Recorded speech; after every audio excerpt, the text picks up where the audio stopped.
Welcome to Monday morning Dharma. Thank you for joining us. Let's settle in for some meditation.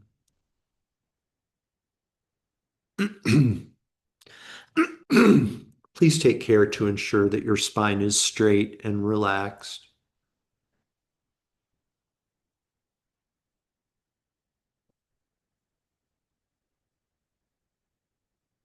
Feel free to imagine that your spine is straight and relaxed, like a straight line going from the base to the peak of a mountain.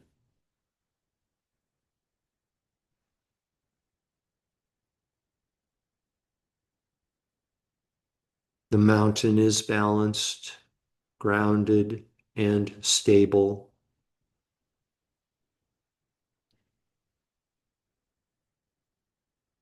Unmoving, yet changing,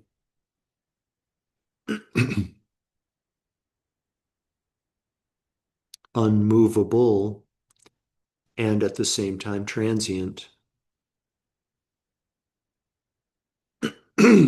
Please bring your awareness to the exhalation of your breath and very gently allow your exhalation to be just a bit longer and a bit more pronounced than your inhalation. Please feel free to experiment with pausing briefly at the bottom of each exhalation.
There is a sound that pervades all of space. It's known as the celestial sound. In some traditions of meditation, it's known as ringing radiance. This sound conventionally is associated with the inner ear, but in fact, this sound is unrelated to the inner ear. It does not originate within the inner ear.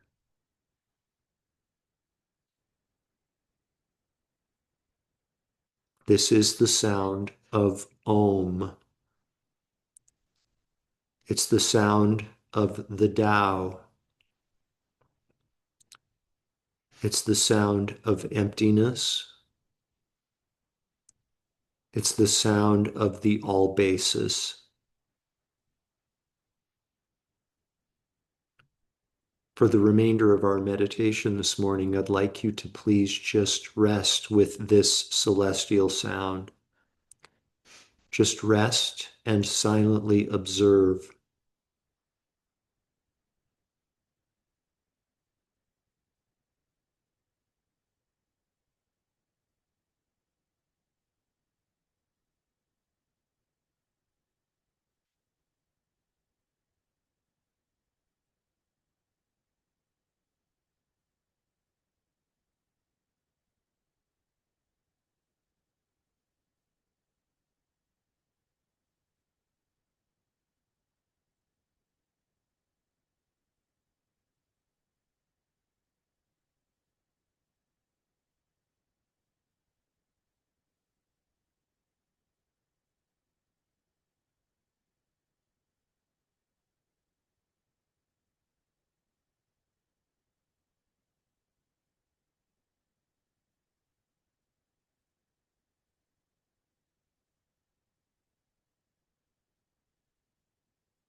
The all basis is unborn.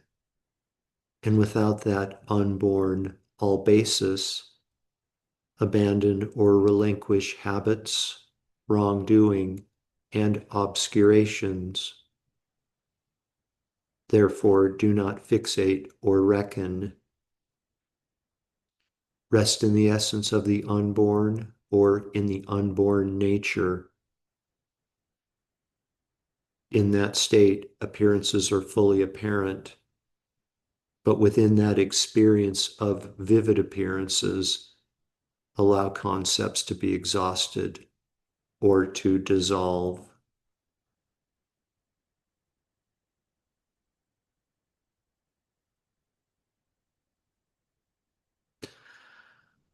Now, please redirect your awareness.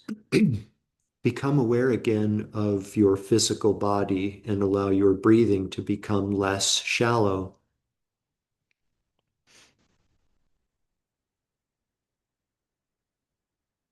Taking deeper and deeper breaths, become aware again of the garments of clothing resting on the surface of your physical body.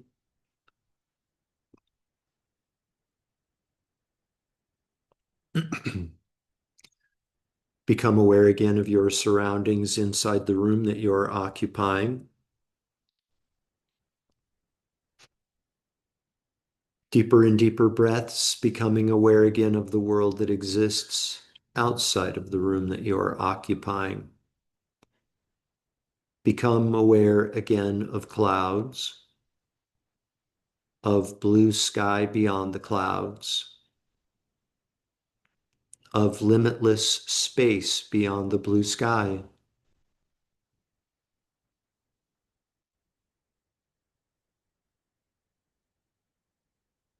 And we dedicate all of the merit from this morning's meditation to world peace.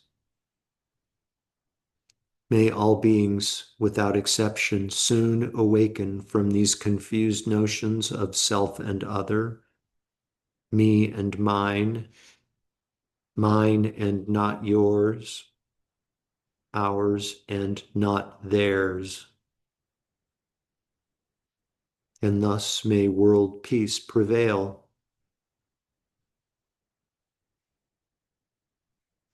Completely fill up your belly and lungs with air, and when you're ready, you can open your eyes and bring your meditation to an end.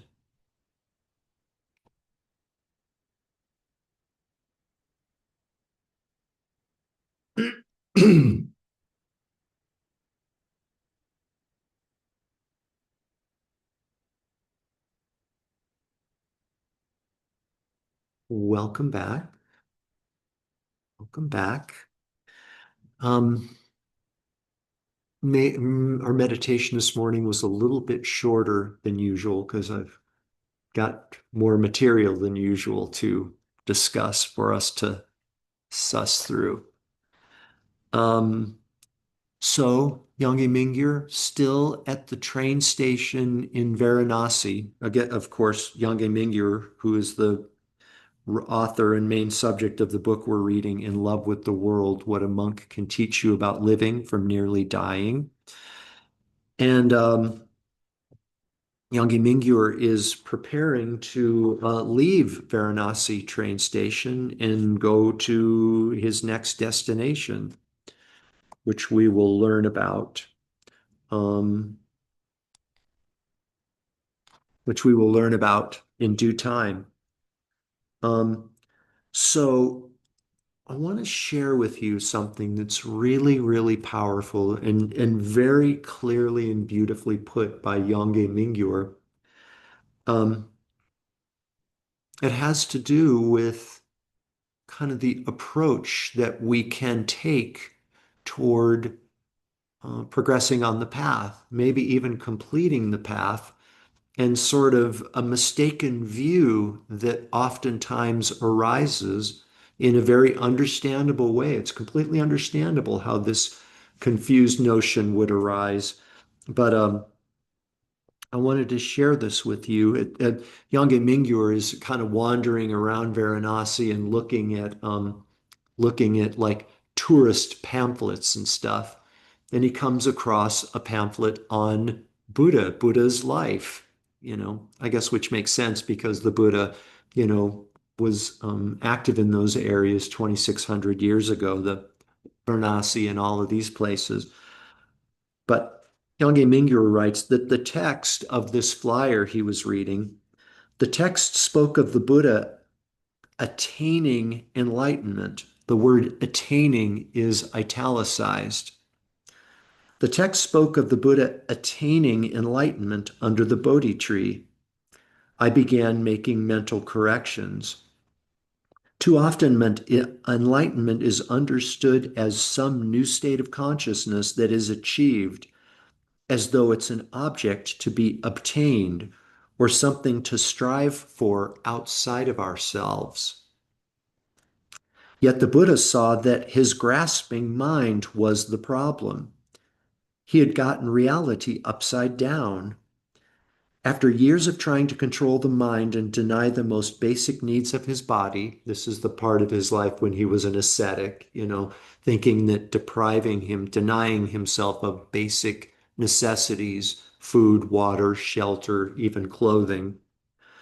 After years of trying to control the mind and deny the most basic needs of his body, he made a decision to stop trying to get enlightened and to simply sit down and look into his own mind in order to see what he could learn from directly observing his experience in the present moment. That is what he did under the Bodhi tree. What he discovered is that our true nature is already awake, already perfect as it is, and that what he initially sought to attain was already within him. And so it is with all of us and all humans, and I think all beings, all told, insects, animals, all human beings without exception have this inner potential for full awakening. Nothing needs to be added. So hold on to that thought for a minute. We'll come back to it, please. Hold on to that notion. So, some of you are aware that I'm leading a 6 class series. We just had our 4th class in the series on this most recent Friday. The series is called Buddhist Activism for Today's World. And the basis of the teachings are the 6 perfections as presented by Shantideva in Guide to the Bodhisattva's Way of Life, an 8th century text. And just in case you're wondering, the 6 perfections are generosity or giving, generosity, moral discipline, patient acceptance, effort, concentration, and wisdom. So far, we've gotten through the first 3 of those perfections, the perfections of generosity, and of moral discipline and patient acceptance. And I have to tell you, the series isn't going according to plan, right?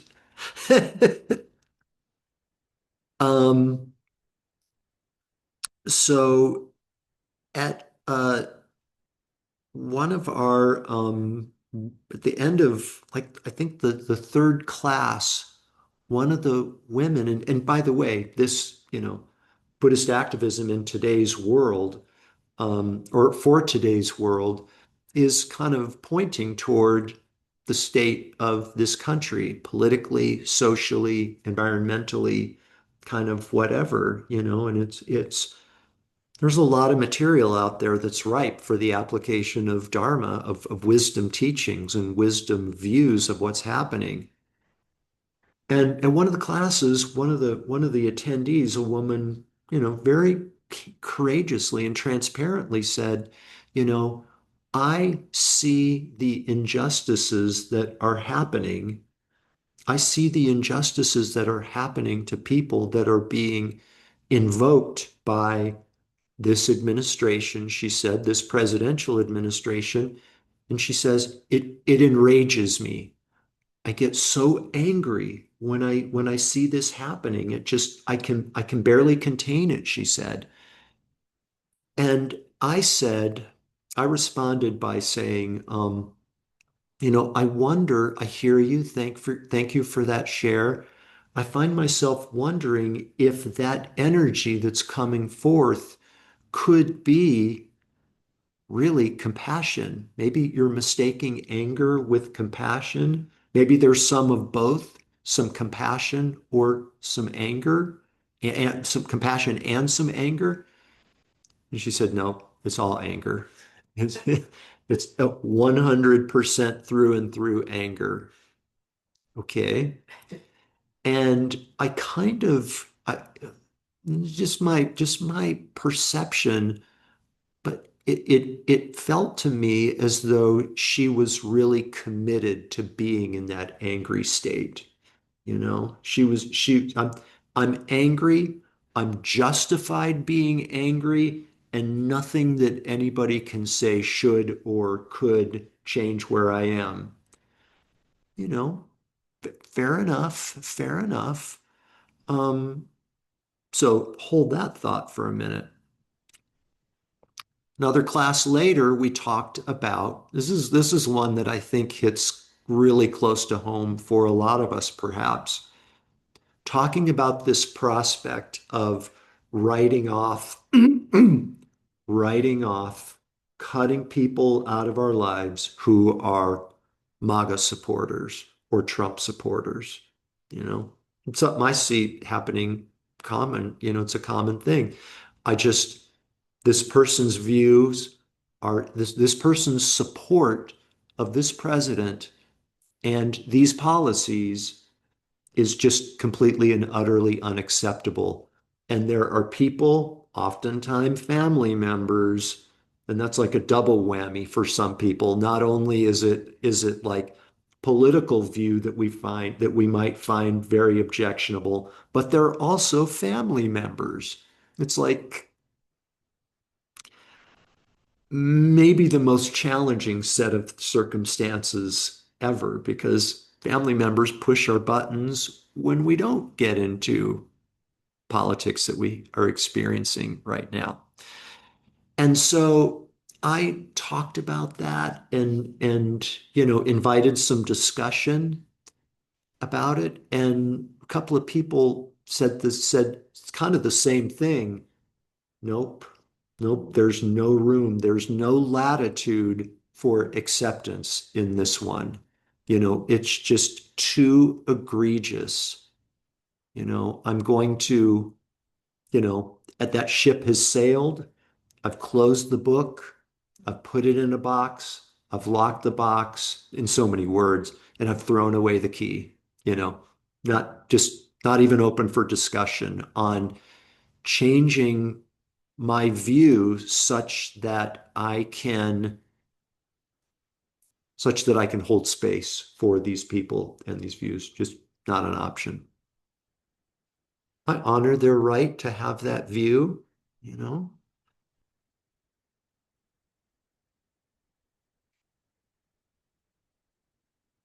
Missing in my development of the six perfections is the very beginning, or was the very beginning of the Buddhist path, the first of the Four Noble Truths.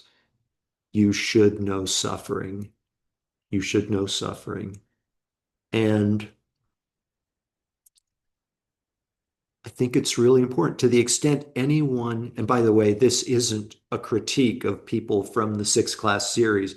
This is like for us to maybe serve as a mirror to the extent that we have challenged relationships with people in our lives because of political views or social views or religious views or whatever it might be.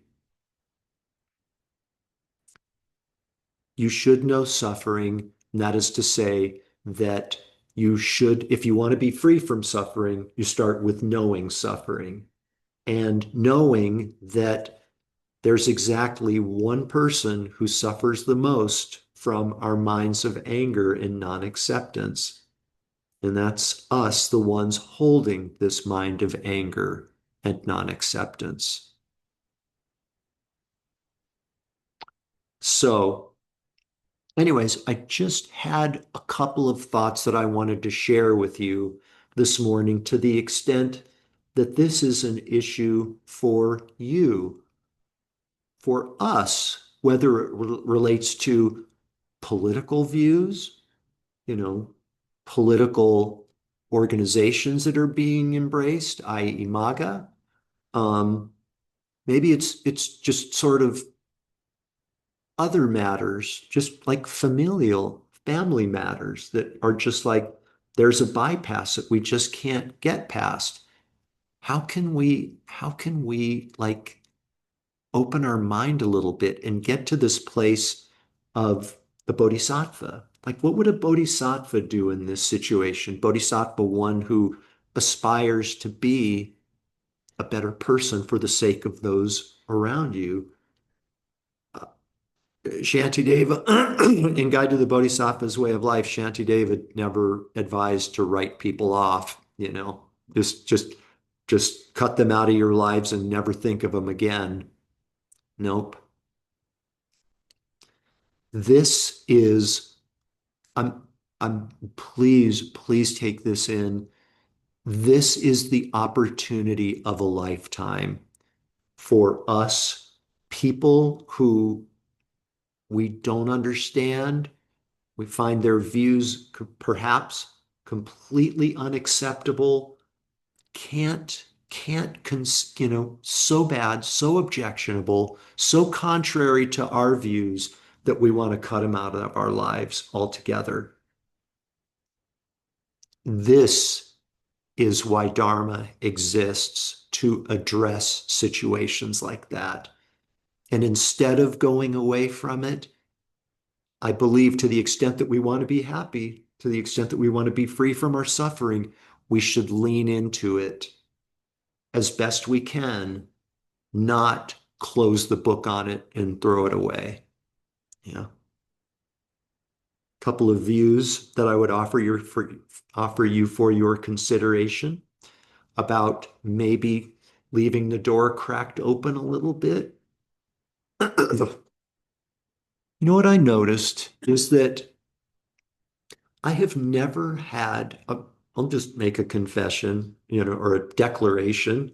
Yeah, I'm politically very liberal, very progressive.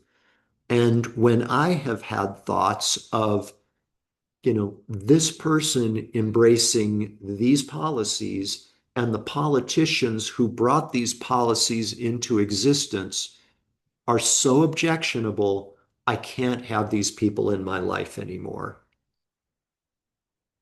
Do you know that I have never had anybody from the other side, a conservative, say that about me or act that out with regard to me?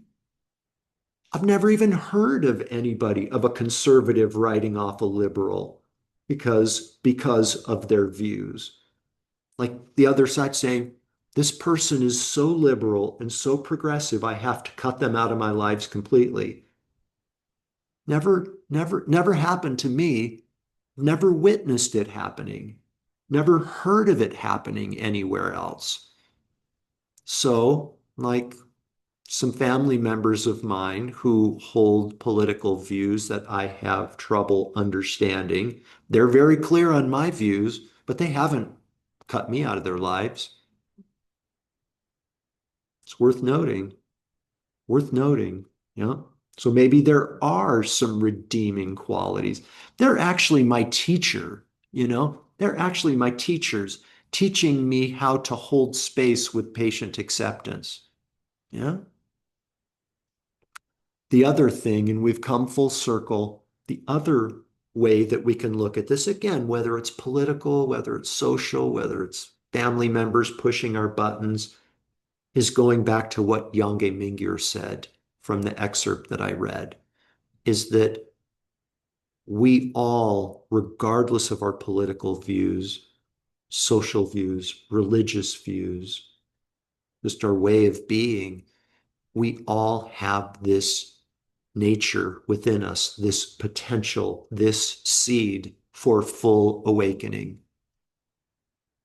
And what if we came to identify with that, with their pure potential to reach the fully enlightened state of a Buddha? Because everybody's got it. And just like me, just like us, the only reason they haven't actualized it or experienced it directly is stuff is in the way, mental stuff is in the way. But what if we came to identify with that pure potential, that unsurpassable potential, more than we do these passing clouds called political views or whatever views? Yeah. And last suggestion I'd like to make is, to the extent that any of this is compelling with you and you think, yep, I'm not gonna write off these relationships. I'm not gonna cut people out of their lives. No need to talk about it. No need to do anything. Like, I'm not going to call my aunt and uncle and say, guess what? Good news. I'm not going to disown you after all. You know, um, make it an inside job, right? For now, make it an inside job and sit with it, because it all starts, all actions of body and speech start with mind. It's an inside job. So let's just allow that internal inner potential to ripen and grow and strengthen before we act on it, if we ever decide to act on it. Okay. That's it. 9:01. Thank you, you guys. Thank you so much. Have a have a wonderful day and a wonderful week. Thank you. Yeah, Thank you, you're Jim. most welcome. Bye, everybody.